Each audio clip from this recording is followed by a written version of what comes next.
Let's start with our first news. Dana White reacted to the entire Herb Dean and Alex Pereira situation during the press conference. He said it is undeniable that some strikes landed to the back of the head, especially during scrambles where fighters are rolling and trying to escape. Dana White added that in the heat of the moment, Herb Dean should have possibly warned the fighters or intervened to control the situation better. He also emphasized that Alex Pereira is not a whiner and rarely complains after fights, even when controversial moments happen.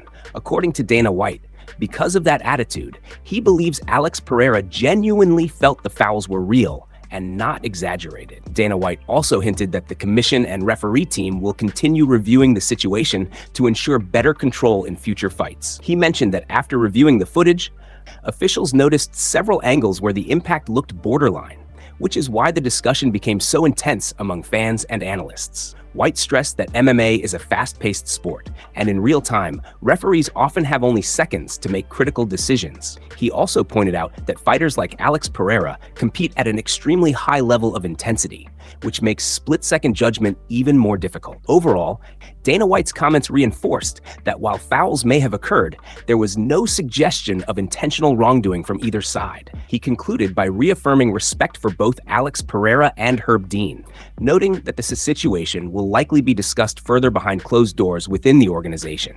Despite the controversy, Dana White maintained that the focus remains on improving officiating standards and ensuring fighter safety moving forward. He said the UFC continues to learn and adapt from every major fight event. That is the ongoing process at this time. Move on to another news at the start. Islam Makhachev shuts down huge offers. Plenty of big-name MMA fighters are collecting extra checks these days by competing in grappling and wrestling matches outside the UFC. But it looks like we won't be seeing Islam Makhachev doing the same, even though he has been offered serious cash to do so. We all know Arman Tsarukyan has been competing on almost every RAF card, and they have signed other fighters or former contenders like Khamzat, Merab, Henry Cejudo, and Colby Covington, among others. Recently, Adam Zubarai spoke with Islam Makhachev and asked him if he has been approached to compete in grappling or wrestling matches. He said, "I have enough to do. I have enough money, enough fights, championship fights. I don't have time to get distracted by wrestling or grappling matches because you could get injured and then sit out half a year with nothing. I have time to fight, prepare, take care of family matters if competed. Too, I'd have to prepare, go through camps, again travel again, so I have no desire to get distracted if I followed Islam Makhachev over the years." DC's comments probably won't surprise you. It's also worth noting that during the interview, Islam Makhachev also confirmed he's invested millions of rubles in a new paddle business. If you're wondering what paddle is, it's a sport that combines tennis and squash. So yeah, Islam Makhachev does sound like he's busy enough. Zubaray also asked Islam Makhachev about Ian Gary during the same conversation, and also touched on the growing hype around upcoming fights in the welterweight division. Islam Makhachev made it clear that his main focus remains on defending his title and staying active in the UFC. Rather than chasing side competitions or exhibition events, she emphasized discipline, consistency, and long-term career planning. Asked the key reasons for avoiding outside distractions in combat sports circles, his decision is seen as a strategic move to preserve health and maintain championship-level performance over time. While many fighters take short-notice opportunities, Islam Makhachev appears focused on the bigger picture of his fighting career.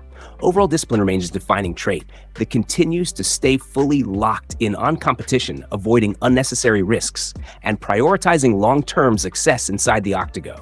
Nebo view everything else in his professional fighting journey at this time period. Move on to another news at the start. Justin Gaethje reacts to accusations from the MMA community. Following his fight with Justin G at UFC Freedom 250, a strange conspiracy theory started circulating online, claiming that Justin Gaethje had fought with loaded gloves. According to the rumor, some fans suggested that his punching power looked unnatural and that there were hidden objects inside his gloves during the fight. The theory spread quickly across social media, creating a wave of speculation and debate among MMA fans. Recently, Justin Gaethje appeared on the Joe Rogan podcast, where the topic was brought up directly. Instead of showing frustration, Gaethje dismissed the accusations immediately and even laughed them off. he made it clear that he sees the whole situation as ridiculous and not worth taking seriously. When shown the image circulating online that supposedly supported the theory, Gaethje reacted with disbelief and sarcasm. He said, "Do you see the picture? The image? There's like rocks in his hands. People are so stupid, dude. So funny. What a compliment. Have they not watched any of his fights?" He continued, "What a compliment. People saying I'm juiced? What a compliment. People saying I got bricks in my gloves? What a compliment. Silly. You can't read the internet." Joe Rogan responded by pointing out that there will always be people online spreading theories and negativity, no matter what happens in a fight. Gaethje agreed, adding that while he normally ignores comments, sometimes reading them can actually fuel motivation. He admitted that he checks reactions online from time to time, and instead of breaking him down, it pushes him to perform better. Despite the controversy, Gaethje appears completely unfazed by the accusations. Instead, he has shifted focus toward critics who doubted his performances, especially those who predicted he would lose to Ilya. Gaethje recently posted on Instagram a sarcastic apology form aimed at fans who were confident he would take an L in that matchup. The post quickly went viral and sparked even more discussion across the MMA community. Some analysts have also pointed out that Gaethje's willingness to engage with criticism, rather than avoid it, is part of what makes him one of the most mentally tough fighters in the division. While conspiracy theories continue to circulate online, Gaethje remains focused on his career, using the noise as motivation rather than distraction. His response shows a fighter fully aware of public opinion, but completely unaffected by unfounded claims, staying locked in on performance and competition inside the octagon. Move on to another news at the start. Kamaru Usman versus Du Plessis announced for UFC OKC. Today, let's get started with UFC Fight Night highlights. Last night, we were at the Apex, and a lot of things dropped, so let's quickly go over the main updates. And before continuing, make sure to leave a like on the video to help support the channel. The biggest news from the broadcast was the official announcement that Kamaru Usman will face Du Plessis in the main event of UFC Oklahoma City. During the live commentary, it was confirmed that the matchup is set and will headline the upcoming Fight Night card. This immediately caught the attention of fans, as both fighters bring serious name value and championship-level experience to the division. Everyone who has been following MMA news closely already knew this fight had been rumored for a while, but now it is finally official. The announcement ended weeks of speculation and confirmed one of the most anticipated matchups of the year in that division.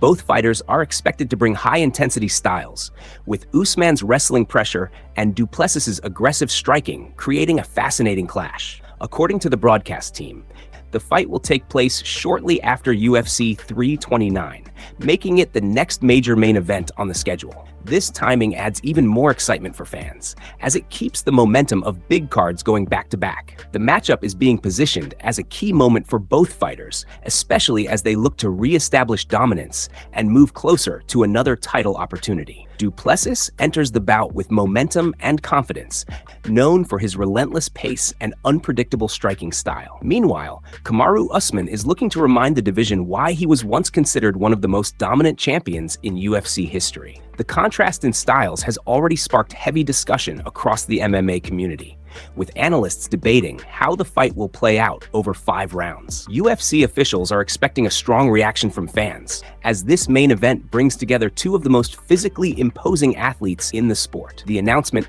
also signals the promotion's continued focus on high-level matchups for its Fight Night cards, ensuring consistent excitement for viewers. With everything now confirmed, attention shifts toward fight preparation and training camps, as both athletes begin final adjustments for what is expected to be a highly competitive showdown in Oklahoma City. Move on to another news at the start. Islam Makhachev not worried about Ian Gary's striking. Islam Makhachev has dismissed concerns about Ian Gary's striking ability, making it clear that he is not impressed or worried about his kicking and knee game. When asked about Ian Gary's most dangerous weapons, Makhachev responded confidently, showing no hesitation in downplaying the threat. He specifically addressed Gary's use of knees, especially after his fight with Shavkat Rakhmonov, where some fans believed those strikes played a key role. However, Makhachev stated that he has not seen Ian Gary seriously hurt anyone with a knee, suggesting that the technique is not as dangerous as people claim. He said, "I haven't seen him seriously hurt anyone with a knee." This comment reflects Makhachev's belief that Gary's striking, while technical, has not yet proven to be fight-changing at the highest level. According to him, there is a difference between flashy techniques and strikes that actually finish or significantly damage elite opponents. There was also discussion around the fight with Shavkat, where some believe an injury may have influenced the outcome. However, Makhachev pointed out that even in that fight, Shavkat was still able to continue and finish the bout, which in his view shows that the injury was not as severe as some fans suggested. He emphasized that from what he saw, the damage did not fully stop Shavkat's performance. He added that he was sitting in the front row during that event, giving him a clear view of what actually happened inside the cage. This perspective, according to Makhachev, allows him to better judge the real impact of the strikes compared to people watching from home or relying on slow-motion replays. Overall, Makhachev's comments reflect a calm and analytical approach to breaking down opponents. He does not appear to be intimidated by Ian Gary's striking reputation, and instead focuses on actual results inside the octagon. His assessment suggests that until Gary proves he can consistently hurt top-level opponents with those weapons, he remains unconvinced about the danger they present at championship-level competition. Move on to another news at the start. Justin Gaethje rejects truck from Arman Tsarukyan. So, is Justin Gaethje excited to be adding another reward to the treasures he collected from his win at UFC Freedom 250? It does not sound like it at all. After the fight, it was mentioned that Arman Tsarukyan had offered him a truck as part of a post-fight gesture, something that caught attention across the MMA community. When asked about it during an appearance on the Joe Rogan podcast, Gaethje made his stance very clear. He said, "I'm not taking this truck from Arman. No, I'm not taking a truck from him. No way." He continued by saying that he does not want to be seen riding around in a vehicle that was bought for him by another fighter, especially after a competitive fight. His comments suggest that while he respects the gesture, he is not comfortable accepting such a personal or public gift from an opponent. He emphasized that it just does not fit his mindset or personality, and he prefers to keep things separate from post-fight rewards or symbolic gestures. Gaethje added that he would rather avoid any situation where people could interpret the gift in the wrong way or turn it into unnecessary talk within the MMA community. For him, the focus remains on competition, performance, and moving on to the next challenge, rather than accepting material rewards tied to fights. Speaking of Gaethje, the conversation around him continues to grow, as Alexander Volkanovski has also been linked with interest in moving up in weight and potentially exploring new challenges in divisions connected to top lightweight contenders. This has added even more attention to the lightweight landscape, which remains one of the most competitive divisions in the sport. Gaethje's refusal has sparked debate among fans, with some respecting his decision as a sign of humility and independence, while others view it as an unusual rejection of a generous offer. Regardless, it highlights his straightforward personality and his focus on keeping his career decisions strictly about competition, rather than outside gestures or distractions. Move on to another news at the start. Islam Makhachev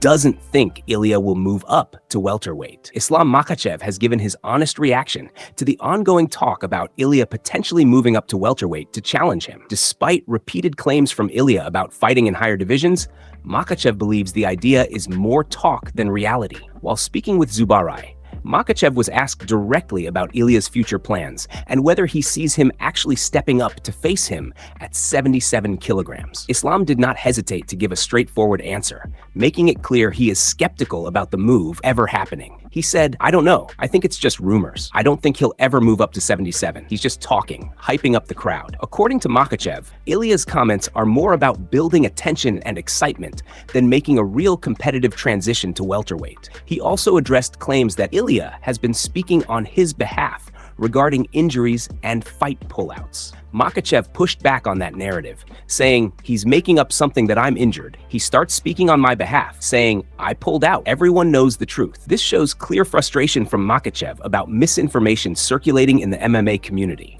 Despite the rumors and ongoing back and forth, Makhachev believes that even if Ilya was serious at some point, a move to welterweight is not realistic in the near future. He suggests that the physical jump and competitive landscape at 77 kilograms make it an unlikely step right now. Meanwhile, attention in the MMA world continues to shift across divisions, with fighters like Justin Gaethje also reacting to controversies and discussions surrounding recent fights and accusations within the sport. Ilya's recent performances have also kept him in the spotlight, especially after his intense fights that left him visibly damaged and exhausted inside the octagon. Reports and reactions online have described Ilya's last outing as extremely brutal, with his face showing significant damage by the end of the fight. This has added even more speculation about what weight class he should compete in moving forward. For now, Makhachev remains focused on his own division and upcoming challenges, while dismissing most of the external talk as hype rather than serious matchmaking possibilities within the UFC landscape.